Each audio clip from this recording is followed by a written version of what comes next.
اور اللہ نے ہمیں کیا جواب دیا ہے، یہ غفلت والی نمازیں یہ کامل نماز نہیں ہے۔ کامل نماز وہ ہوتی ہے جو خشوع خضوع کے ساتھ ہو، خشوع خضوع کے ساتھ ہو۔ میں جب سر پر زمین سجدہ ہوا تو زمین سے آنے لگی صدا، میں جب سر پر زمین سجدہ ہوا تو زمین سے آنے لگی صدا، تیرا دل تو ہے صنم آشنا، تجھے کیا ملے گا نماز میں۔ عین رکوع کی حالت میں ہمارے دل و دماغ میں غیروں کے تصورات ہوتے ہیں، عین سجدے کی حالت میں جب ہم زبان سے سبحان ربی الاعلیٰ بول رہے ہوتے ہیں، انہی لمحات میں ہم اپنے تصورات میں دوسرے لوگوں کے ساتھ مصروف ہوتے ہیں، غیر محرموں کے تصورات کی کیسٹ ہمارے دماغ میں چل رہی ہوتی ہے۔ نہیں، یہ نماز نہیں ہے، یہ بے روح سجدے، یہ غفلت والے سجدے ہماری زندگی میں کوئی تبدیلی نہیں لا سکتے۔ ہاں، حضوری والا سجدہ، ایک سجدہ بندہ کر لے، وہ سجدہ اتنا قیمتی کہ اس ایک سجدے کی وجہ سے اللہ تعالیٰ انقلاب برپا کر دیتا ہے۔ سنی نہ مصر فلسطین میں وہ آذان میں نے، سنی نہ مصر فلسطین میں وہ آذان میں نے دیا تھا جس نے پہاڑوں کو راشائی سیماب کہتے ہیں پارے کو، اور جیسے بندہ آذان دے اور آذان کی وجہ سے پہاڑوں پر بھی کب کبھی طاری ہو جائے، کب کبھی طاری ہو جائے۔ سنی نہ مصر فلسطین میں وہ آذان میں نے دیا تھا جس نے پہاڑوں کو راشائی سیماب، وہ سجدہ روح زمین جس سے کانپ جاتی تھی اسی کو آج ترستے ہیں منبروں میں، منبروں میں حرام ترستے ہیں۔ کاش کوئی ایک بندہ تو ایسا ہو جو حضوری سے سجدہ کرنے والا ہو۔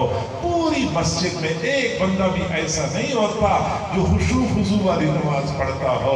غفلت والی نمازیں ہم پڑھ رہے ہوتے ہیں۔ میرے بھائیو، یہ بھی حقیقی نماز نہیں ہے۔ ہمیں چاہیے کہ ہم حقیقی نماز پڑھا کریں، حضوری والی نماز پڑھا کریں، اور حضوری والی نماز پڑھنے کے لیے لازم ہے کہ ہم نماز کے علاوہ اوقات میں اپنے دلوں سے غفلت کو ختم کر دیں۔ نماز سے باہر دلوں سے غفلت ختم ہوگی تو نماز کے دوران بھی دل میں غفلت نہیں ہوگی، لیکن اگر نماز سے باہر ہمارے دل غافل ہوں گے تو نماز کے دوران دلوں کو اللہ کی طرف متوجہ ہی نہیں کیا جا سکتا۔ اور جب نماز میں بندے کو حضوری نصیب ہو جائے، ایک مرتبہ سجدے کا سرور بندے کو نصیب ہو جائے، پھر سجدے کرتے ہوئے بندہ تھکتا نہیں ہے، نمازیں پڑھتی ہوئے کبھی بندے کا جی نہیں بھرتا۔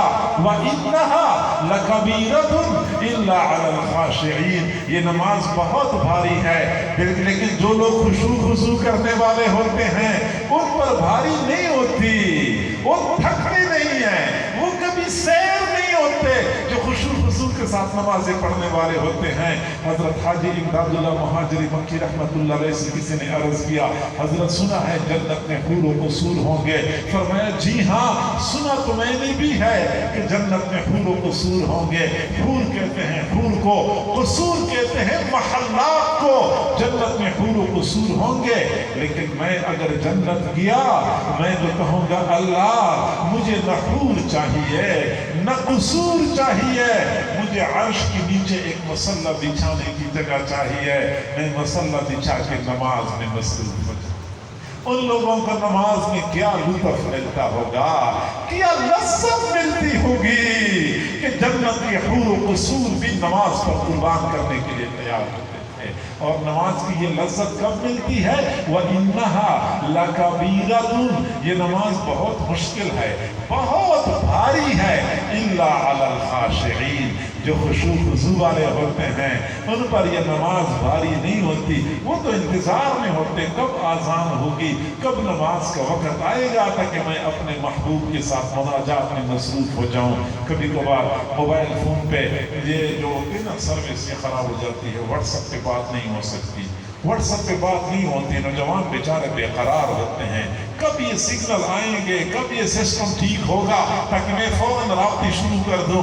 جن کے ساتھ پوری رات میں نے چیٹنگ کرنی ہوتی ہے, انتظار میں ہوتے ہیں.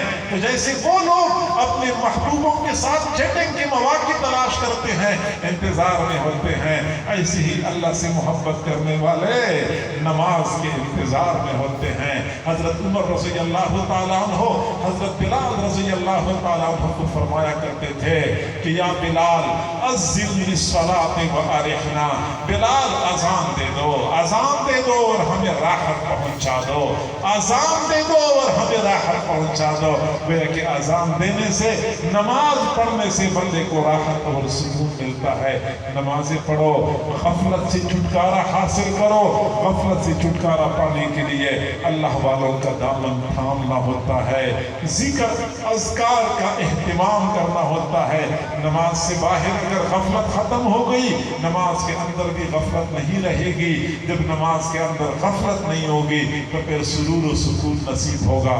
اللہ تعالی ہم سب کو سمجھنے اور عمل کرنے کی توفیق عطا فرمائے. وآخر دعوانا ان الحمد للہ رب العالمین.